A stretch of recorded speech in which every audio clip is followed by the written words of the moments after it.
My 32nd birthday was supposed to be the moment I finally breathed easy. Our new Austin house glowed under strings of soft lights, music humming low as friends toasted my startup's success. My husband Daniel handed me a glass statue, sleek, shining a symbol of everything I'd fought for. That's when Ethan, my older brother, stumbled in late. He didn't smile, didn't even say hello. He grabbed a champagne flute, lurked in the corner, eyes locked on me. I should have known. Just as I raised my glass to thank everyone he moved, one sharp swing champagne splashed across the dessert table, my gift shattered to the ground. Glass cutting through the grass. The crowd froze. A child gasped. Ethan pointed at me, voice shaking with rage. "This is the price you pay for acting superior." The backyard went silent. And then my father. My father wrapped him in a hug, whispering, "He just needs to let it out." Daniel stood frozen. Guests stared. And I said nothing. Not because I was in shock, because I already knew words wouldn't fix this. That night, when the house finally went quiet, I opened my laptop and made a choice no one saw coming. By 8:30 the next morning, when Ethan realized what I'd done, it was too late. It wasn't always like this. If you'd asked anyone who knew us as kids, they would have told you Rachel and Ethan Morgan were inseparable, the golden pair. But memory plays tricks. When I look back now, I see the cracks even in the photographs.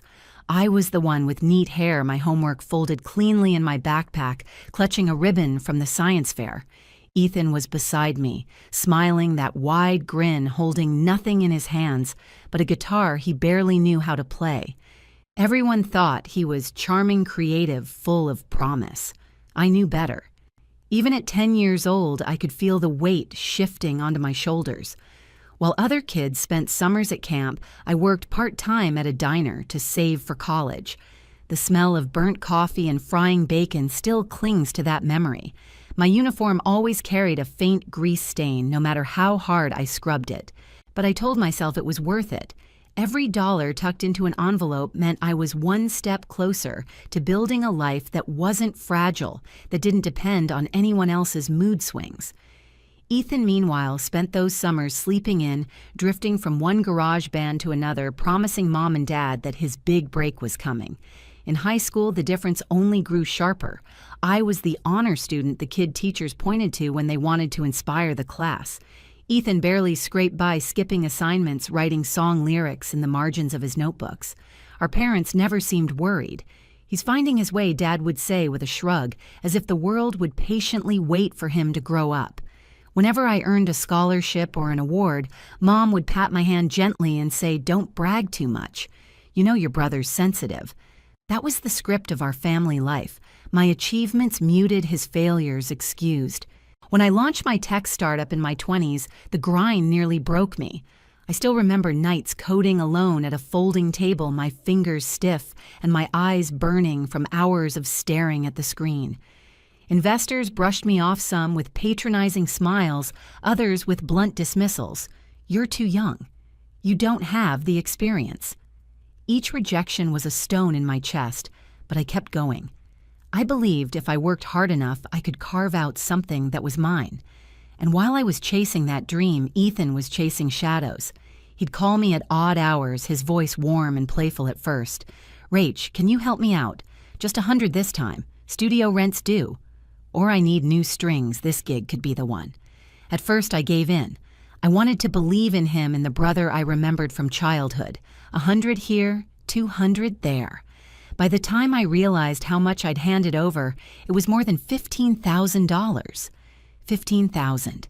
I'd scraped that together by skipping vacations, turning down dinners with friends, living off ramen noodles when my startup's funds ran dry. I was barely keeping my company alive, but he never saw that. On his Instagram, I'd scroll past glossy pictures of him in flashy jackets, drinks in hand, hashtags about the grind. I wanted to throw my phone across the room. His grind was built on my sacrifice, and still he had the nerve to tell people I didn't support him enough. Daniel, my husband, saw it clearly from the start. He'd place his hand over mine at the kitchen table, speaking gently but firmly. "Rachel, you're not his bank. You can't carry him forever." I wanted to believe him, but I couldn't shake the guilt. because every time I hesitated, my parents swooped in playing the same tired refrain. Be patient with Ethan. He's your brother. You've always been the strong one. Their words were chains, invisible but heavy. Strong one, responsible one. Translation, the one who doesn't need love, only duty. The irony was no matter how much I gave it, was never enough. If I sent money, Ethan spent it. If I withheld it, I was cold. If I achieved something, I was showing off. If I stayed quiet, I was still the measuring stick he hated. There was no winning, only draining. Last year, when my startup landed a major contract, I thought maybe the balance would shift. I thought they'd finally see me as more than a safety net. Instead, the calls from Ethan only grew more desperate, more entitled. Rent, speakers, a last chance guitar. Each no I gave felt like breaking a commandment, and each no came with punishment. Angry texts, bitter silences, or worse, my parents' disapproval. He just needs time, Dad would remind me. Mom's silence filled the spaces where comfort should have been, but inside something in me was changing. Slowly, almost imperceptibly, resentment replaced guilt. Every dollar I gave was a reminder of the nights I'd cried over spreadsheets, the contracts I'd begged for, the dignity I'd swallowed to get investors to listen. My success wasn't luck, it was blood and sleepless nights. And Ethan had the audacity to look at me with disdain, as though my hard-won victories were nothing but arrogance. I carried that quiet anger into every family dinner, every phone call, every Rachel, can you just help him out one more time? I smiled, nodded. Sometimes gave in, sometimes resisted, but I never let them see the fire that was building inside me. Because deep down, I knew one day something would snap. One day, Ethan's jealousy would spill into the open. One day, I'd stop being the strong one who carried everyone else. That day was closer than I realized. The breaking point didn't arrive with a thunderclap. It crept in quietly disguised as another one of Ethan's late-night phone calls. I still remember the vibration of my phone rattling against the nightstand at 11:47 p.m. Daniel stirred beside me, groaning softly, but I slipped out of bed and padded into the hallway. Ethan's name glowed across the screen like a warning. Against my better judgment, I answered. Rach, I need $5,000, he said, skipping any pretense of small talk. His tone wasn't desperate. It was expectant, like he was ordering coffee. My hand tightened around the phone. For what this time? There was a pause. Then the rustle of movement, his voice thick with excitement. A guitar. Not just any guitar, the guitar. This is it, Rach. With this, I'll finally get the sound I need. My career, I cut him off. Ethan, no. I can't keep doing this. Silence. Then his voice sharpened like a blade sliding from its sheath. You think you're better than me, don't you? The words hit harder than I expected. Not because they surprised me, but because they sounded like something he'd been rehearsing for years. He didn't wait for an answer. He hung up. I stood there in the dark hallway, the glow of the phone screen fading, and felt something splinter inside me. The walls of the house felt closer than they were, the air heavy. Daniel emerged from the bedroom, hair-tousled eyes half asleep but concerned. Another money call, he asked. I nodded. My throat felt tight, like if I spoke, the truth would pour out all at once. That I was exhausted, that I was drowning in guilt that wasn't mine, that I was tired of being strong for everyone else, while no one was strong for me. Instead, I whispered. I told him no. Daniel's gaze softened, then sharpened with pride. He pulled me into his arms, and for a moment, I felt steady. But deep down, I knew Ethan wouldn't let it end there. The storm rolled in faster than I expected. 2 days later, my father texted me a single line, "Be patient with your brother." No greeting, no context, just an instruction, like I was a soldier in his army expected to obey. My mother followed with a phone call. Her voice was gentle, but every word pressed down like a weight. Sweetheart, Ethan's under pressure. He just needs support. Don't be so hard on him. I wanted to scream into the receiver. Where was this concern when I skipped meals to pay rent? Where was this softness when I worked until my eyes burned? Instead, I said, I'm busy. Mom, and hung up. But the truth is, I wasn't busy. I was pacing my office at the startup, staring at the framed photo on my desk. It was from college graduation, me in cap and gown, Ethan in the background. His smile too wide, his eyes tight with resentment. I thought it was just my imagination back then. Now I knew better.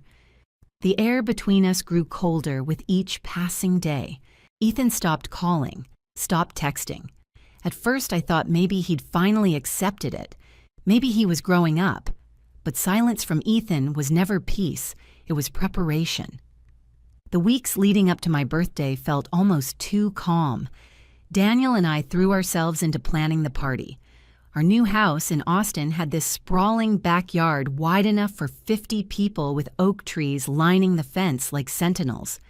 Daniel strung lights between the branches, tested speakers for soft jazz, even surprised me with a custom glass statue, sleek, modern, etched with my startup's logo. He wanted it to symbolize resilience achievement, a reminder of everything I'd fought to build. For the first time in years, I let myself believe things could be simple. That night, walking barefoot across the cool grass as Daniel tested the lights, I told myself the storm had passed. I should have known better. The evening of the party, the house buzzed with life. Friends clinked glasses. Laughter swirled with the smell of catered barbecue and cilantro from the taco trays. I wore a dress Daniel had picked out, deep blue, elegant, but understated. When I caught my reflection in the sliding glass doors, I almost didn't recognize myself. Someone happy, someone safe. Then Ethan walked in. Late, of course. Always late. He didn't say hello, didn't hand me a card or a gift.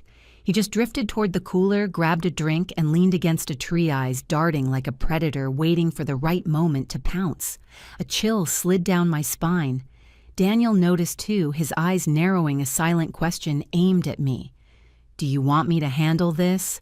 I shook my head, forcing a smile, unwilling to let Ethan steal the spotlight. But he didn't have to steal it. He shattered it. When Daniel handed me the glass statue and the guests gathered for my toast, Ethan moved. He grabbed a champagne flute, flung its contents across the dessert table, then snatched the statue from my hands. One violent swing and the glass crashed against the ground, exploding into glittering shards that sparkled under the lights like cruel confetti. Gasps rippled. A child whimpered, my chest constricted, but not from shock. From inevitability. Ethan's voice cut the night open. "This is the price you pay for acting superior." His face twisted, veins bulging at his temples, years of jealousy spilling raw in front of everyone. I expected anger from my father. I expected tears from my mother. But instead, Dad stepped forward calm as a priest, wrapping Ethan in an embrace. "He just needs to let it out," he murmured, as though my humiliation was some trivial tantrum to be soothed. Mom nodded her eyes soft with concern, not for me, but for him. Daniel froze, fists tight at his sides, torn between stepping in and respecting my silence. The guests shifted uncomfortably, whispers rising. And me, I stood still, shards of glass glinting at my feet, my heart a furnace of quiet rage. I didn't shout, I didn't cry, I didn't beg for understanding. Because I knew in that moment words were useless. Something inside me hardened. The line had been crossed. The strong one had finally had enough. That night, while the house went dark and the world believed the party was over, I opened my laptop and began to rewrite the script of our family story. The house was quiet after the party, but not peaceful. Silence pressed in like a weight. The faint smell of barbecue still clung to the air, mixing with the acrid tang of spilled champagne. Outside, the backyard was littered with plastic cups, napkins curled in the damp grass, and the broken remnants of what had been my gift, a gleaming glass statue that had lasted less than 5 minutes in my hands.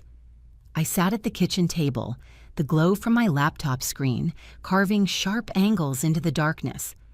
Daniel moved quietly behind me, stacking plates into the sink, his presence steady but cautious. He knew better than to ask what was going through my mind. I was past explaining, past asking for permission. For years, I had played the dutiful sister. I had wired money, vouched for opportunities, sacrificed my own peace to carry Ethan's chaos. I had listened as my parents excused him, soothed him, shielded him from consequences. But the image of him standing in my backyard, glass shards at my feet, smug under my father's arm, that image had burned something inside me clean away. I opened my banking app. Line after line of transfers stared back at me. $200, $500, $1,000. Over $12,000 sent to an account I'd set up for Ethan's music career. $12,000 that was supposed to buy him time in the studio, pay for mixing for equipment, for a dream he promised was just one step from reality. But no albums had been recorded, no demos released, just late-night parties, flashy jackets, Instagram selfies tagged on McQuire Grind while I sat alone in my office grinding for real. My finger hovered over the screen. For a moment, guilt tugged at me like a ghost, my mother's voice whispering, "He's your brother. You've always been the strong one." Then Ethan's words echoed louder. "This is the price you pay for acting superior." I pressed the button. In seconds, the balance drained from his account back into mine. 12,000 reclaimed. It felt like cutting through years of invisible rope, the kind that had bound me to his failures, the kind I'd mistaken for love. Daniel sat down beside me, his hand resting lightly on my shoulder.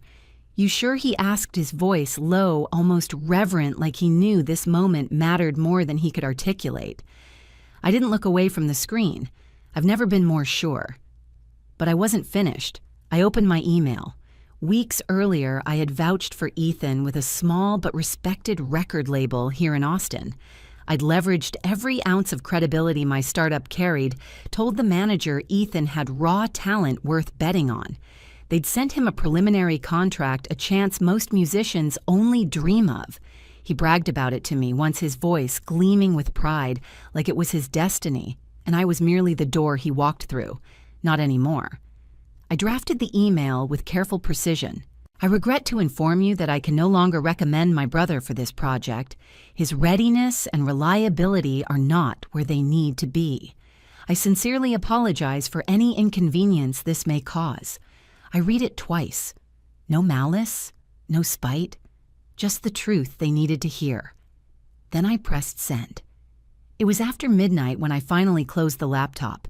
My body sagged against the chair, exhaustion rolling through me, but under it was something sharper relief. Daniel reached for my hand, warm grounding. "You've done enough for him," he said. I nodded, though words felt heavy. Enough wasn't the right word. I had done too much. By 8:30 the next morning, my phone lit up like a fire alarm. Text after text, Ethan's words blistering across the screen. "You screwed me over. The label pulled the contract because of you. Fix this now. I need that money. You can't just take it back. You owe me. You're nothing without me. Everyone knows it."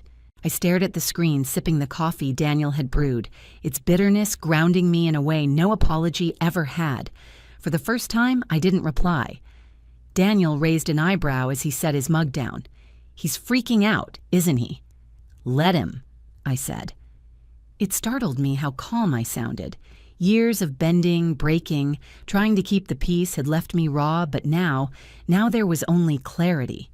Ethan had drawn his line in shattered glass. I was drawing mine in silence. I spent the morning at my office downtown, pouring myself into work, reviewing pitch decks, correcting code, listening to the buzz of my team's energy. For hours, I ignored the phone vibrating in my bag. Each buzz was Ethan clawing for control. Each time I refused to look, I felt stronger. By noon, another text slipped through. "You're going to regret this." I didn't flinch. Let him rage. Let him spiral. For the first time in my life, I wasn't cushioning his fall. That night, as Daniel and I sat on the couch, the TV murmuring in the background, I scrolled through the string of unanswered messages. It struck me then, Ethan wasn't angry because I'd betrayed him. He was furious because I'd finally stopped betraying myself. I set the phone face down on the table. The silence that followed wasn't heavy anymore. It was liberation. The first battle had been fought in silence, but Ethan was never one to stay quiet for long. By cutting the cord, I had stepped out of the role he'd cast me in the dependable sister, the endless ATM, the safety net he could unravel at will. And when I stopped playing along, he didn't just stumble, he thrashed. The morning after I reclaimed the money and pulled the label's contract, the text began like machine gun fire. At first, anger. "You ruined me. You'll regret this." Then desperation. "Please, Rach, I need that money. Just one more chance." Then the guilt, sharp as a knife. "Mom and Dad will never forgive you. You're tearing this family apart." I didn't answer a single one. Silence, I learned, is the sharpest weapon. But Ethan wasn't used to silence, so he turned louder.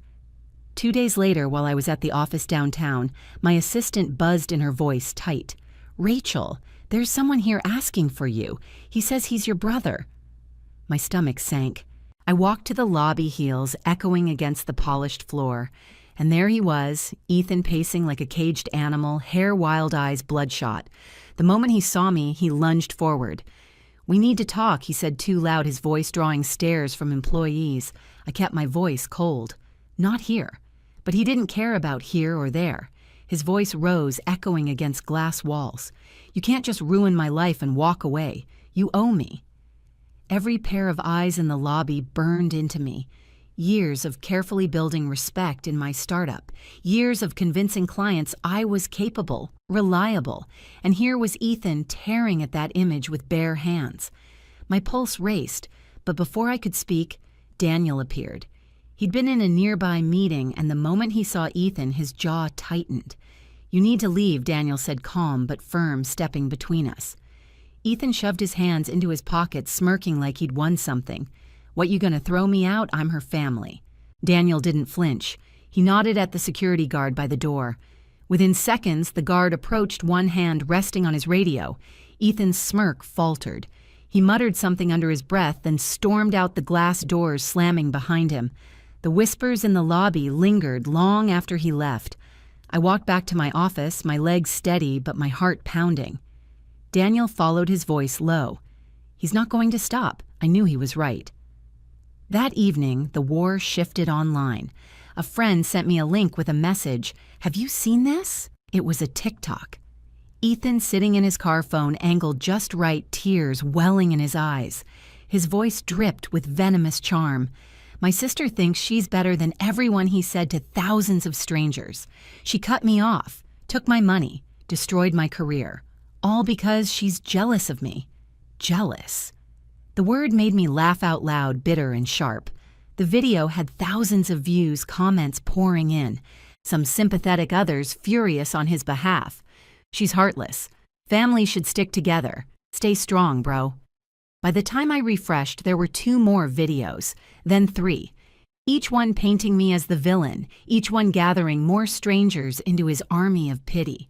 He wasn't just lashing out anymore, he was branding himself as the underdog, the wounded artist crushed by a cruel sister. Daniel found me staring at the screen, fists clenched. "He's turning this into a circus." He said, his jaw tight. I nodded, but I didn't rage. I didn't even cry. I felt something colder focus, because Ethan wasn't the only one circling. My parents were never far behind. It started with a call from Dad. His voice was calm, almost rehearsed. "You need to help your brother. He's in a tough spot. You pulling that money, it hurt him. You need to fix this." I gripped the phone knuckles white. My throat burned with all the words I wanted to say. Where were you when he humiliated me in front of 50 people? Where were you when I cried myself to sleep after covering his debts? But I swallowed them down. "He needs to figure it out himself," I said, my tone steady. Dad sighed long and heavy, like I'd disappointed him in some sacred duty. Family doesn't give up on each other. And then he hung up. The next day, a text from Mom. Short, sharp cutting. "We're family. We stick together. Please think about your brother." It was a guilt trip condensed into 10 words. I showed it to Daniel over dinner. He read it, shook his head, and set the phone down with a thud. "They're enabling him," he said. "They always have. They always will." But the final blow came from a friend of mine, Dale, who moved in both startup and music circles. Over lunch at a diner, he leaned in, voice low. Your parents paid off $6,000 of Ethan's credit card debt. Found out through a buddy at the bank. They didn't tell you, did they? The fork slipped from my hand. $6,000. It shouldn't have surprised me. They'd always bailed him out, but doing it behind my back after everything they hadn't just chosen him. They'd betrayed me. I sat back, heart steady, oddly calm. No, I said. They didn't tell me. For the first time, the truth was undeniable. This wasn't just Ethan against me. It was Ethan armed with my parents' blind loyalty against the version of me they'd built strong, responsible, unyielding. The one who could absorb endless blows without ever breaking. But they were wrong. Because I wasn't breaking, I was sharpening. The knock came on a Sunday afternoon. 3 sharp raps against the front door of our Austin home, measured deliberate, the kind that carried intention. Daniel glanced at me from the couch, his brow furrowed. We both knew before I opened the door who it would be. My parents stood there, faces set, shoulders stiff. Mom clutched her purse like it was armor. Dad's jaw was tight, his eyes scanning past me into the living room as if daring Daniel to challenge him. "We need to talk," Dad said. He didn't ask. He stepped inside like it was still his house, like I was still a little girl under his roof. I gestured to the couch. My stomach knotted, but I kept my face neutral. Daniel moved to the kitchen counter, arms crossed, silent but present. I could feel his support radiating even from a few feet away. Dad didn't waste time. "You've gone too far," he said, voice low but sharp. "Your brother's struggling and you've made it worse. He needs you. You need to forgive him, help him get back on his feet." Mom nodded, her eyes soft with practiced pleading. "He's your family," she said. "You can't just turn your back." I sat across from them, hands folded in my lap. For a moment, I saw myself as they did, responsible, strong, unbending. The one who could take every hit and still smile. But I wasn't smiling now. Daniel spoke before I could. His voice was steady but edged with frustration. "You're not being fair," he said, eyes locked on my father. "Rachel has carried him for years. She's given him money connections, chances, everything, and he's thrown it all back at her. You saw what he did at the party. You've seen how he's dragged her name online. Why is it always her job to fix him?" Mom flinched, but Dad's jaw only tightened. "He's trying," he said firmly. "He's made mistakes, but he's your brother." Daniel's hands clenched against the counter. "He's not trying. He's manipulating, and you're enabling it." I raised a hand, cutting the tension. My voice came out calm, almost too calm. "Enough." Both of my parents turned to me. "I'm done," I said. The words felt like steel. I've given him money, time, opportunities. I've carried him while he's mocked me, humiliated me, turned strangers against me. And you, my voice cracked just slightly, but I didn't stop. You've asked me to keep doing it no matter the cost. But I won't anymore. He's on his own. Mom's eyes widened. "You don't mean that." Her voice trembled. "You're his sister." "I do mean it," I said, steady now. "Being his sister doesn't mean sacrificing my life to clean up his choices. It doesn't mean funding his failures. It doesn't mean letting him destroy me just to keep the peace." Dad leaned forward, his face red. "You're being selfish." The word should have stung. Instead, it lit something sharp inside me. For 32 years, I'd been the opposite of selfish. I'd given until there was nothing left. And for what? To watch my brother destroy every gift I handed him, while my parents applauded his chaos and ignored my scars. I met Dad's glare head on. "No, I'm being sane." The room fell silent. Mom opened her mouth to speak, but I cut her off.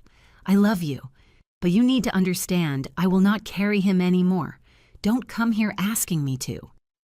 Daniel moved to my side, then his hand warm on my shoulder, a silent punctuation mark to my words. My parents sat there stunned, as if the script they'd relied on for decades had suddenly been rewritten. For the first time, they had no rebuttal.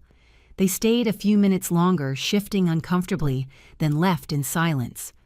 The door clicked shut behind them, but the echo of that moment lingered like a church bell in my chest. In the days that followed, the ripple effect began. The record label Ethan had been chasing, the bigger one, the one he bragged about to anyone who'd listen, pulled the plug. Word spread quickly in Austin's music circles. He didn't have the work ethic. He didn't have the discipline. The crowdfunding campaign he launched sputtered out, barely scraping $1,000 before interest dried up. Through mutual acquaintances, I heard he'd taken a part-time job at a coffee shop, bussing tables and steaming milk for lattes. His TikTok slowed to a trickle, views dwindling, comments turning sour. His brand of victimhood had a short shelf life. I didn't feel triumphant. I didn't feel pity. What I felt was distance, like watching a storm fade on the horizon. Daniel and I packed our home a month later, boxing up the memories of that disastrous birthday night. The glass shards had long been swept away, but the fracture lines ran deeper than the floorboards. We moved to a smaller house in the suburbs, quiet, shaded by cedar trees, far from the chaos.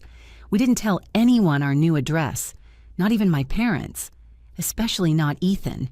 My phone, once buzzing with calls and guilt-soaked messages, grew still. For the first time in years, I slept without flinching at the sound of a notification. One evening, as Daniel and I sat on the porch, sipping iced tea, the sky streaked orange with sunset, he turned to me.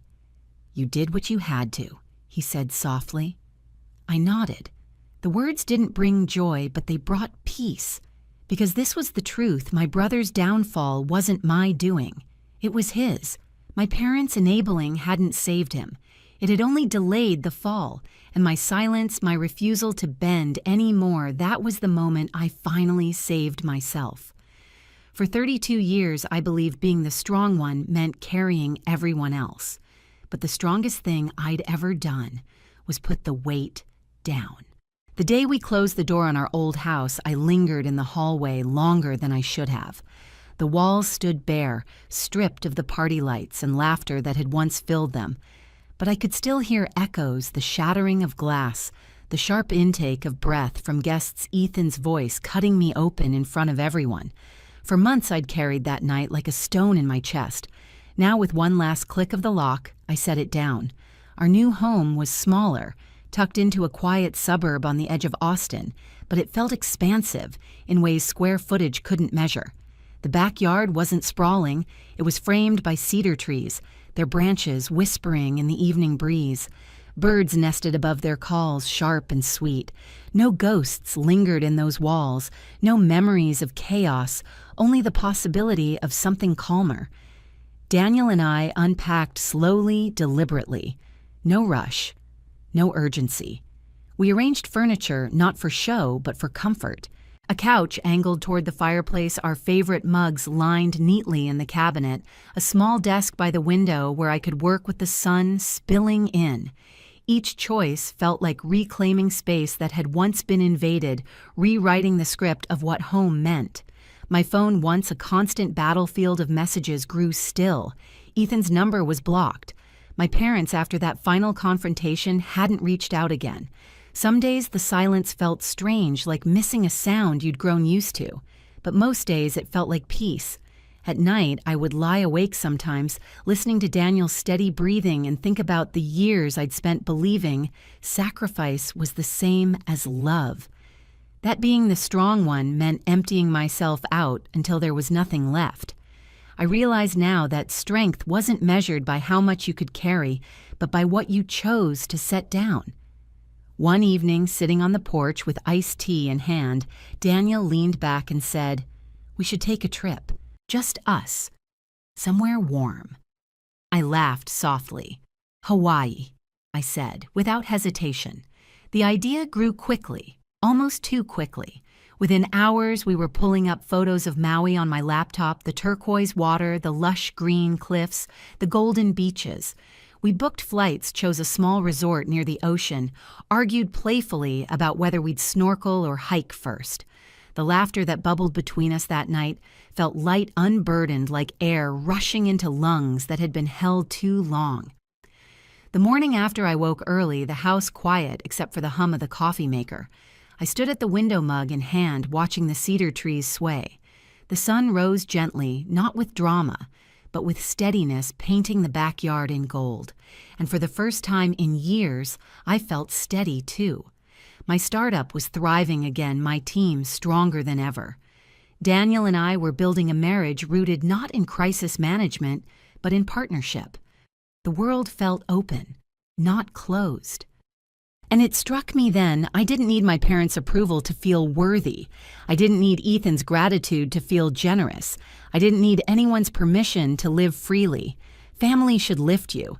It should be a place of rest, not a battlefield. I'd spent too long believing blood was an unbreakable chain when really it was a choice. And I was finally choosing myself. I don't know what Ethan's life looks like now. I've heard whispers through acquaintances that he still works at the coffee shop, that the crowdfunding campaign fizzled out, that the TikTok fame vanished as quickly as it came. I don't stalk his pages. I don't scroll through his drama. I don't let his chaos dictate my peace anymore. As for my parents, I imagine they still hope I'll come back into the role they assigned me, the fixer, the strong one, the daughter who makes excuses for her brother. Maybe they'll wait forever. But I've stopped waiting for their recognition.